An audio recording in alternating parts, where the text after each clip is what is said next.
喺場外俾熱烈嘅掌聲歡迎佢哋。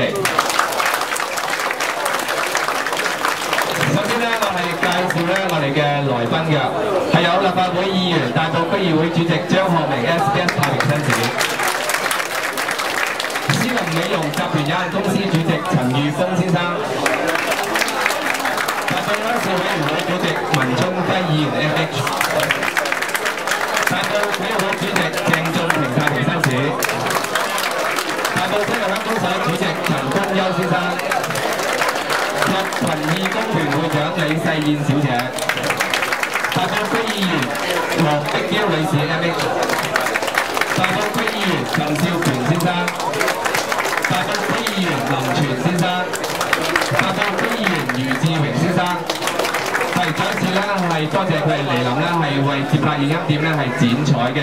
跟住咧，我哋都係有請我哋嘅嘉賓咧係致辭，恭請立法會議員、大埔區議會主席張學明 SBS 太平紳士致辭，有請。各位好朋友，各位我哋，咁相信大家都同我一樣咧係非常之開心咧，能夠係一齊參與到我成日都叫阿權嘅老闆。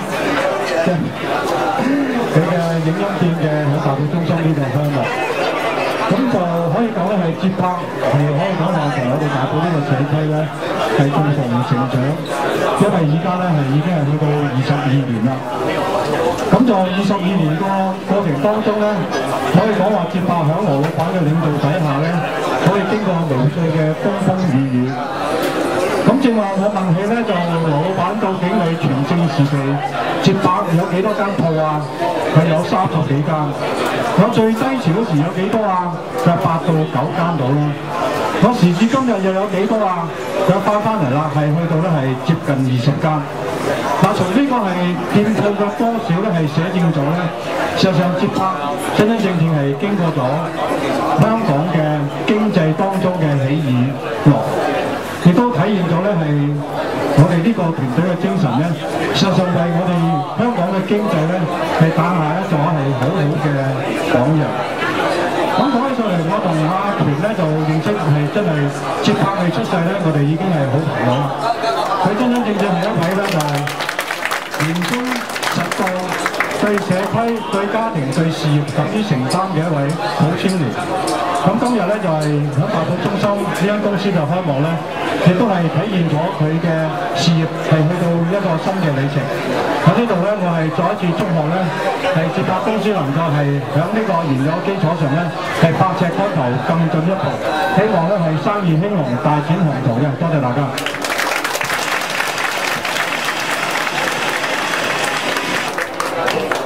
喺處咧亦都係有請啦，係羅真權先生啦，係老闆啊，為大家致辭嘅，有請。我想講嘅嘢咧，張生講晒，我哋都講得好講我都。我多謝張生今日同埋成班佬一齊嚟同我剪彩啦。咁我唔講咁多啦。我以前啲業務咧就係 VCD、DVD 一加埋電咧，咁幫你支持得㗎啦。OK，咁祝你大家咧身體健康啊，家庭幸福啊。OK。